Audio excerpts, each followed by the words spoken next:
What is up, dude and dudettes, ladies and germs? It's Mr. Pro, and I'm back with another I Survive So You Can Thrive Artificial Edition. Alright, guys. As always, man. Alright, if you like what I'm doing, you like what we're putting out here, leave a like, comment, and subscribe. Alright? Really helps out the channel, and I appreciate hearing from y'all. Alright? So, we ended up hatching her after I did the hatching video. So we are currently getting her raised up because she is now going to be the new female breed. Alright, these are the two female 1440s that I got, which are like almost exact carbon copies of their mothers. They just got the weight stat, which is awesome. They did get dad's stamina stat though, which is kind of shitty. But it's life. But I've now officially determined that I need to make up some more cryo fridges. I'm working on making some Rex saddles.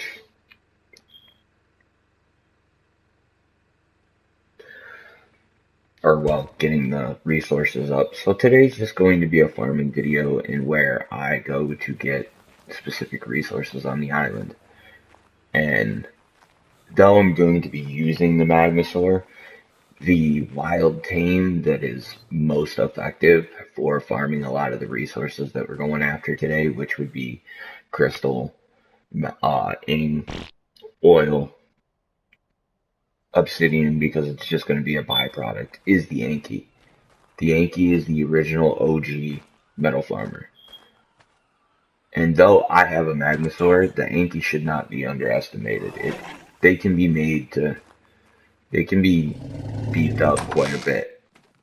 Like, my tribe, one of my tribe members literally, levels his Anki, doesn't even care about weight, levels his Anki with, melee damage. Because the Anki can, in one hit, on a metal node, pull about 500 metal. With a high melee damage stat. Now, that basically means one or two nodes and the Anki's encumbered. That would irritate me. So, I don't personally level that way. I put a little bit into melee damage, but his Anki can actually, like, take down wild Rexes. It's kind of funny. Like, I've literally seen his Anki, like, two-shot a level 50 wild Rex. It was quite hilarious. But yeah, I'm gonna get what I need to go out and go farming, and bring you guys back when we get where we're going to the first place. Alright, so yes, if you're looking for oil, alright, frozen biome is where you go on the island, man. It's just up here in treasure troves. Which we're gonna need this for the 2, maybe 3 vaults that I have to craft up. I'm not up here to get organic poly, but this is also the biggest source of organic poly through the penguins, or the Kurokus, I think is what they're actually called. So, which, to be truthfully honest, the Magmasaur can harvest the penguins too. It's not really efficient, but he can do it. It can do it. Which is something that the Anki can't do.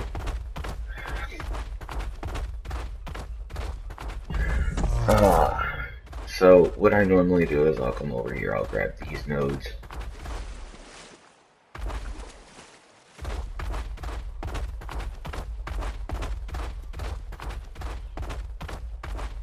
Oh, somebody tamed something.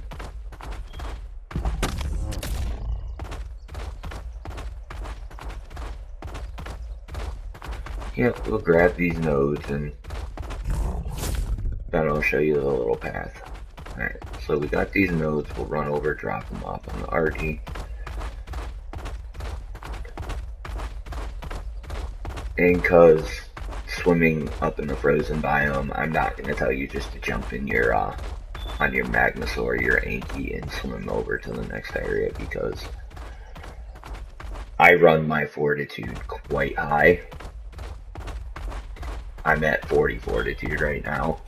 And if you jump in this water, even with like pelt on or something like that, and your fortitude, like I can run flak up here because my fortitude is so high. But just jumping up here and riding an Anki or even a mag through this, not really the best idea.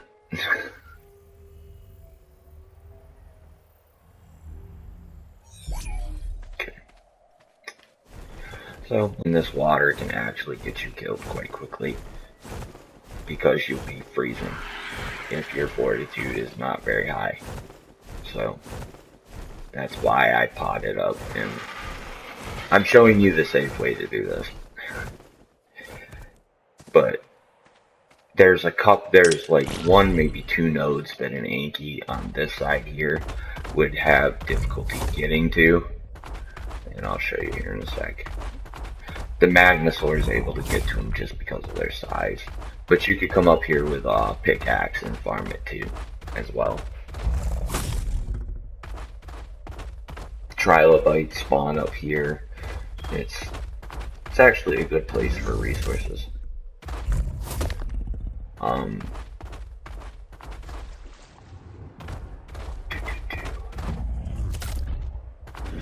And then I walk right up through here.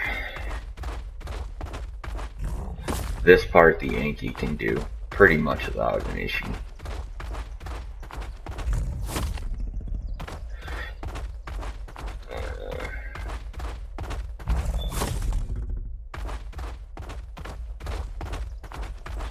Pelagornises are the best organic poly farmers on the island, I believe, but if you're going to use a Pelagornis, alright, and then this is the part that the Anki can do this, but yeah, you fall, you hurt a little bit, but no big deal. Then I shoot over here. I leave that node alone because that thing's just a pain to get to. You actually got to go up there with a flyer like an RG or Pteranodon to get to that one. And then this is the one that the Anki most likely will not be able to reach. I got to it the other day, but I don't know if I'm going to get to it now.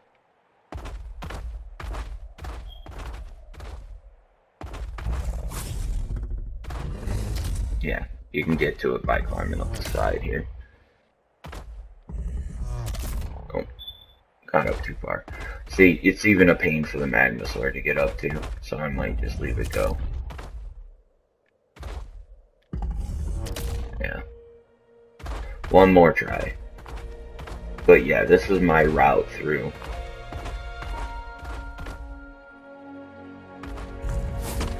There we go. You just kind of gotta try to forcefully walk the Magnosaur out the left side to get to it. But you can see why I leave that node alone. And just doing that run right there should be about 1,000 oil. Significantly more. Oh yeah, it's 2 times, that's why. Drop the stone. Pop into the RG. Alright. We got ourselves our oil. Alright. Now, on the way out with the RG, I will show you a place to farm up Silica Pearls. As far as I know, this is the only Silica Pearl stash that you can get to without a water tame. Or at least a semi-aquatic tame like a Baryonyx and a scuba tank. Just because they are in like hidden caves around under the water and stuff. They're down deep in the ocean and things of that nature. But this is the easiest place I've found to farm Silica Pearls, but you have to be wary of megalodons, jellyfish, I can't think of their actual arc name, and you've got to be careful of the land dinos, because when you come up on land, if there's something that's aggressive, it could come chew on you. So I recommend you have something that can really walk with you. That's cool, it can stego, tech stego. those nodes, those shiny little things down there, okay, those are silica pearls.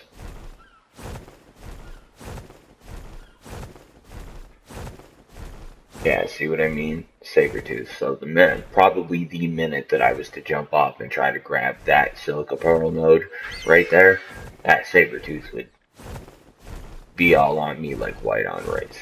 But just so you have a really distinct and clear idea of what I'm saying is a silica pearl node, as soon as the lag stops,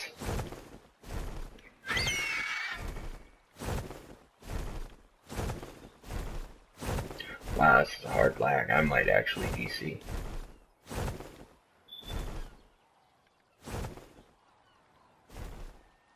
Alright, I'm going to pause the recording because I think I'm going to DC. I did not DC, but I landed over here right next to these saber-tooths. See this? CC can handle these saber-tooths. They're not very... You can even handle the scorpion. It's just, all I gotta do is kill one, get her health regen buff going. There we go. Learned it there.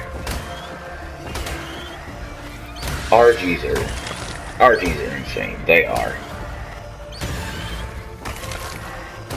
So, lo and behold, if you come up here to farm silica pearls, which this is the safest way I've found without a water tank to do it.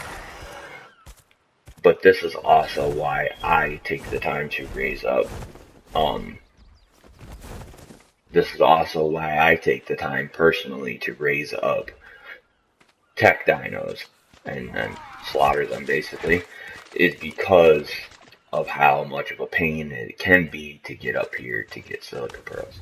So this is a silica pearl node.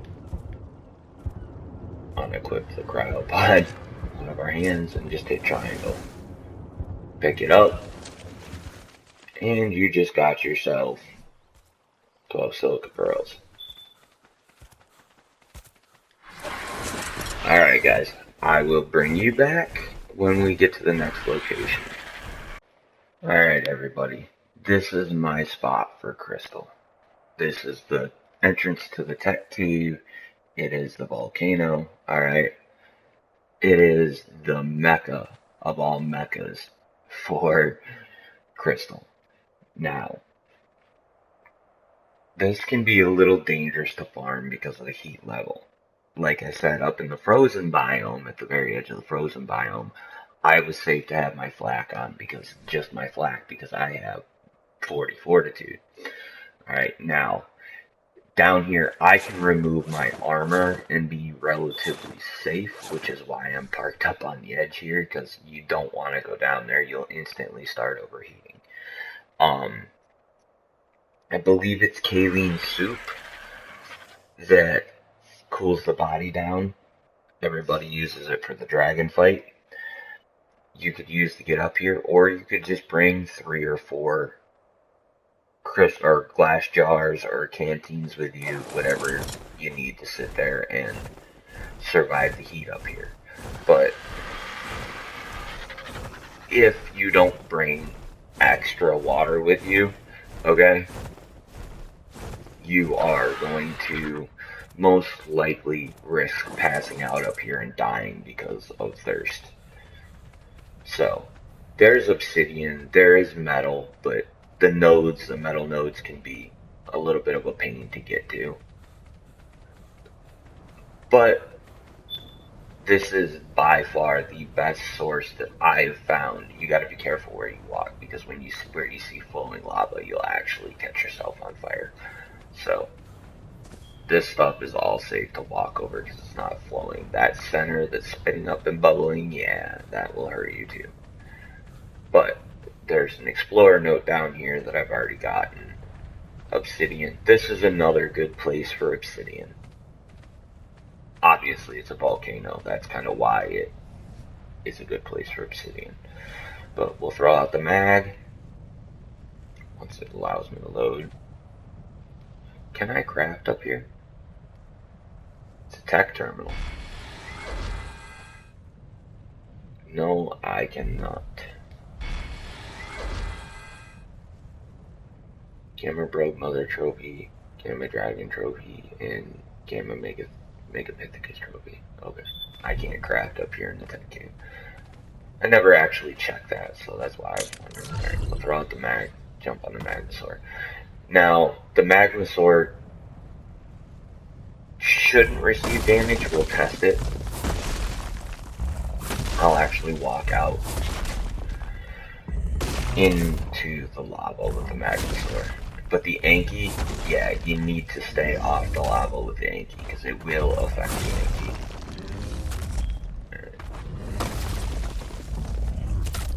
Grab all that.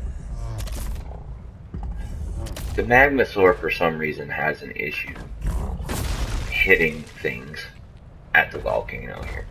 So, yeah, the Magmasaur is good.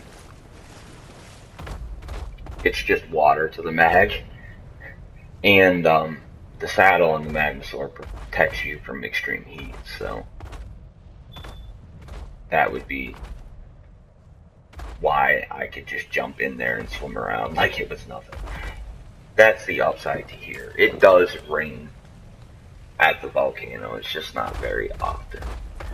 Alright, so I'm going to farm up this crystal and obsidian, because I don't really need the obsidian, but the crystal I do need, so I'll bring you guys back once I get all this farmed up, and I'll actually show you how I get it all back to base in one shot. So I'll bring you back when I get all these resources farmed up. See you then. Now I've filled up the Magmasaur. He doesn't have weight reduction on anything more than metal, but this will be a good demonstration for how you get things back. I got plenty of crystal, so this should be enough to do more than what we need. So right now we're going to fill CC up. And if I've got more room between these two RGs, I've got another RG with me, but I'd rather just run two back.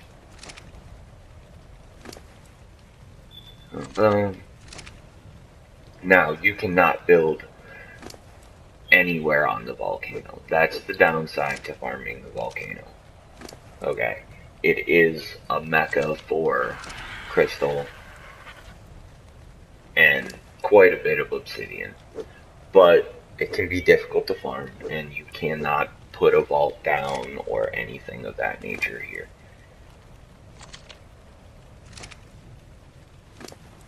But this is just the basic gist of everything.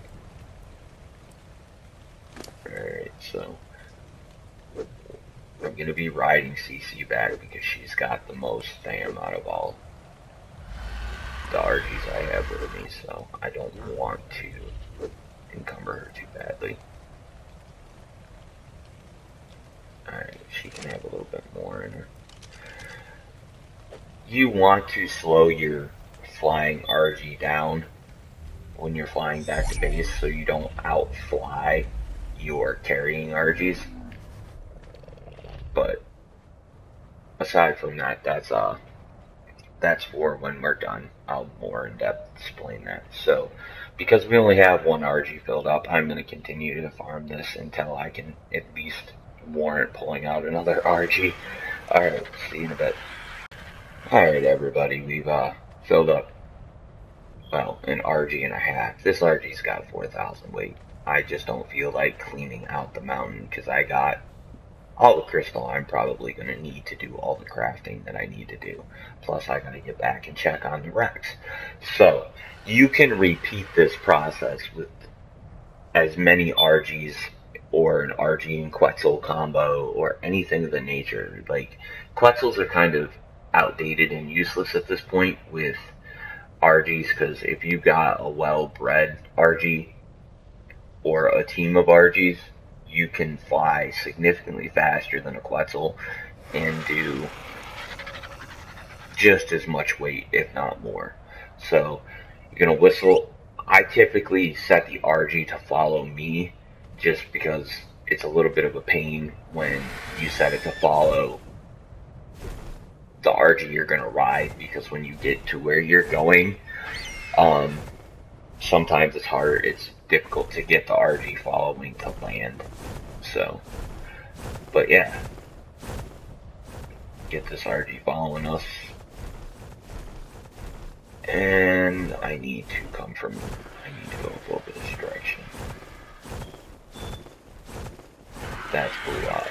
We don't want blue. Or that's green odd. Nope. I went the wrong direction. I need to head towards red odd. Ooh, that's a red drop down there.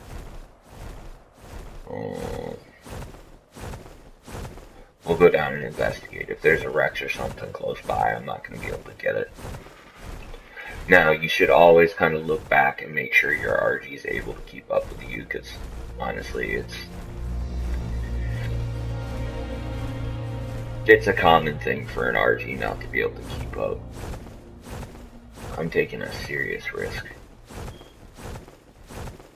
here, but this is a red drop, so it's worth it. If it goes bad, it'll be on camera. Alright. Nothing's screamed at me yet. So we just grab Princess Mammoth saddle, Tapestry saddle. Awesome. Alright. I'm gonna get this load back to base so I can take you to 2 different places that I like to farm metal. Alright. See you then. I got 2 places that I go to farm metal a lot. So this one here is the first one. Alright, pull it up. It is dead center of the redwoods. So yeah, if you farm here, okay, you better bring some backup. Running the Magmasaur here, this spot is more equipped for an Anki. Running the Magmasaur here, kind of like up at the Tep Cave or the volcano. Alright, it's kind of like trying to parallel park an old Cadillac. Alright, you gotta be careful. It can be done. I do it all the time, but there is a high risk of falling off and losing your Magmasaur, because around this mountain, Rexes spawn, Carnos spawn, things that can really chew on stuff. Alright? Now, the other spot that I'm probably not going to go over, because even new players know where that's at, but Metal Mountain, literally right in front of my RG here, that big mountain over there, that is loaded with metal. That's why it's called Metal Mountain. It also has a pretty high degree of obsidian. It lacks on crystal, but there is crystal there. But this place is metal nodes and crystal. And this is my spot because Metal Mountain can get competitive during events, okay? It's like, as soon as it respawns, somebody's up there clearing it.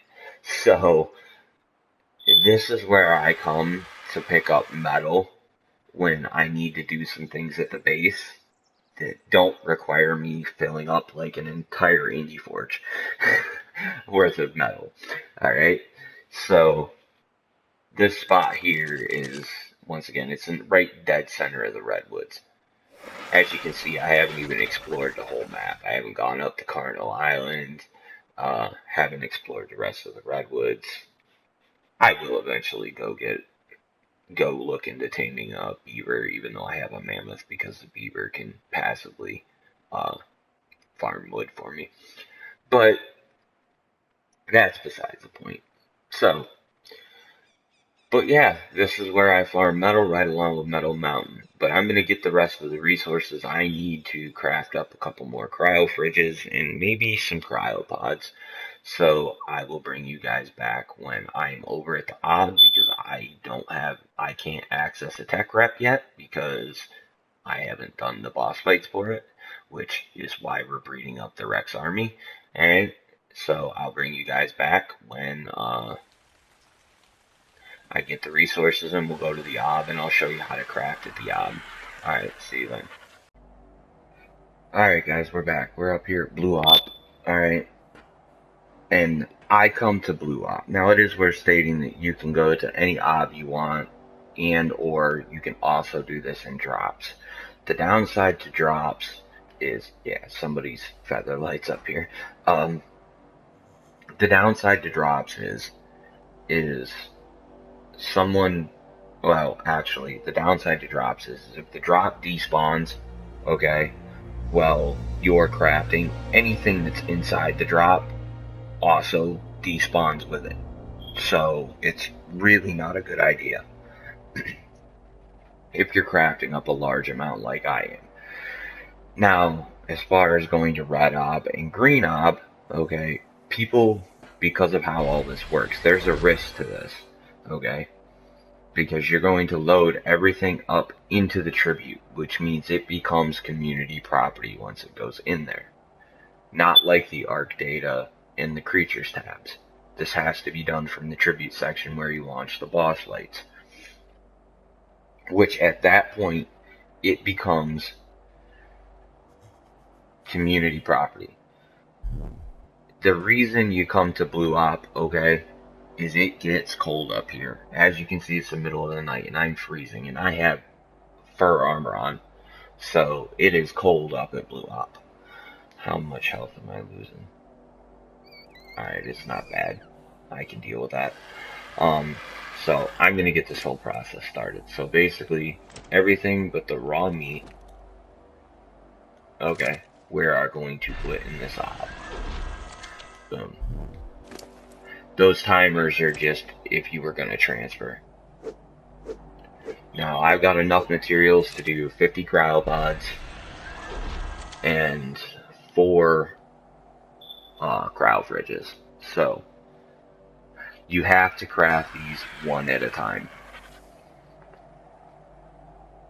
But just know that if anybody runs up on you during this whole process, they can steal stuff out of this. Meaning they can steal your cryo fridges, your crafted cryopods. So it is a good idea that occasionally you empty this thing out if you're doing a large crafting session like I am. But it is less likely to happen at Blue Op.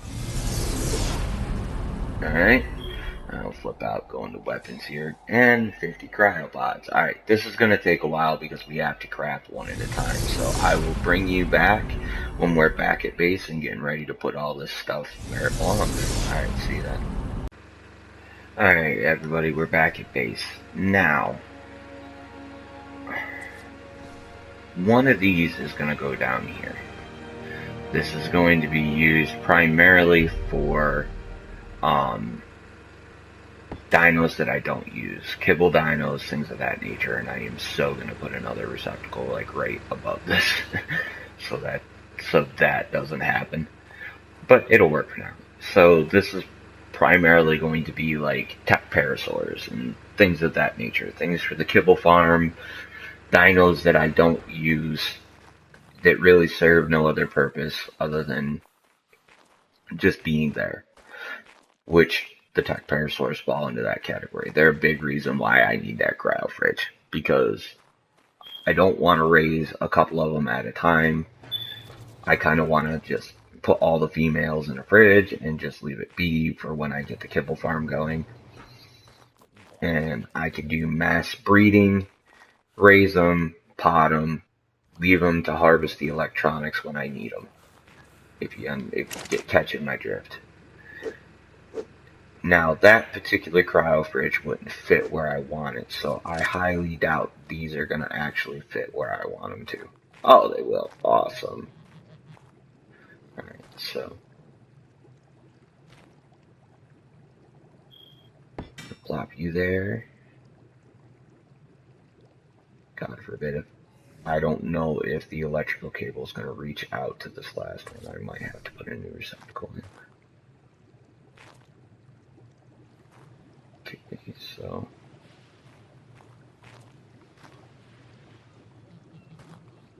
open in as tightly as I can. Yeah, I'm gonna have to put another receptacle in, no big deal. And alright, so right there is the best we're gonna get. This here, these here, okay, this is going to be just for general babies. One of these is going to be an RG, a UD, and a Rex. So this is where the Pteranodons and tech parasaurs are going to go. But I gotta craft up a electrical box here real quick. Steal the wood, because I know it needs wood.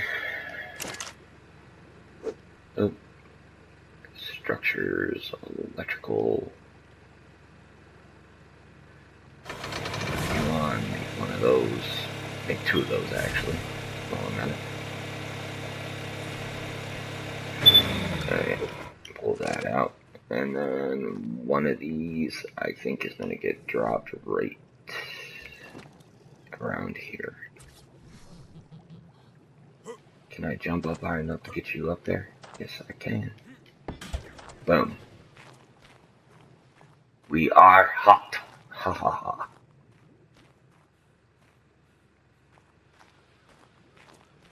I do not know why those first... Huh. It's drawing power from 2.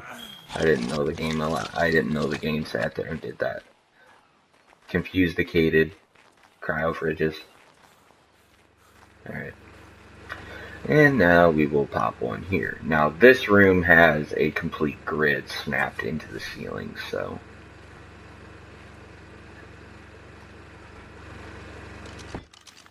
Whoa. Bad lag. Alright. So this, like I said, this room's got a complete power grid snapped into the ceiling of it, so I can put this pretty much wherever I want.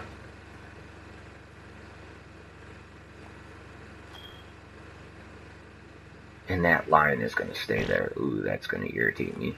Alright, I might have to break that receptacle that's all attached to.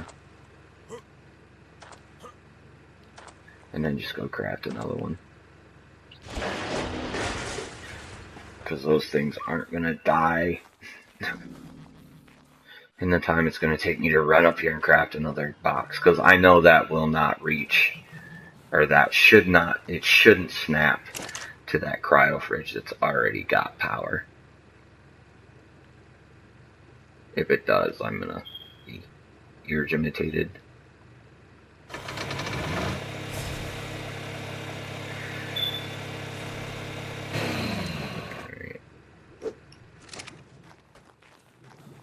I'm going to be heavily irritated.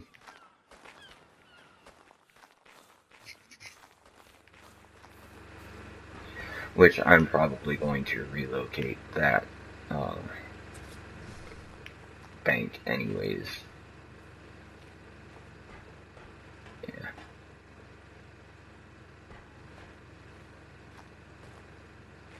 Alright, we're gonna put this bank there. Alright. Powered. And of course it shoots clean across. Still.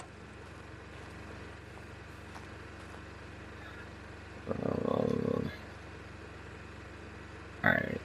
Chances are it's drawing power from that box here that is snapped into that wall. But for some reason that electrical line is still there. I might have to destroy that cryo fridge and put another one there eventually. I'm just not willing to do it right now. Okay, so that's done. Now time to get all these cryopods out of my inventory. Because I am not going to bore you with my OCD of... I am not going to bore everybody with my extreme OCD and file keeping system. Alright? So, let's see here. It was a pretty chill day, so I think we're going to sit there. Throw the mag out. Throw Pinky out.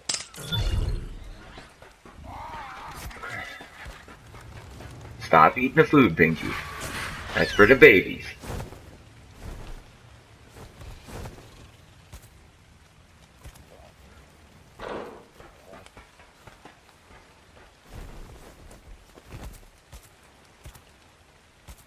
Set this up so we can get a good snapshot of everybody in it.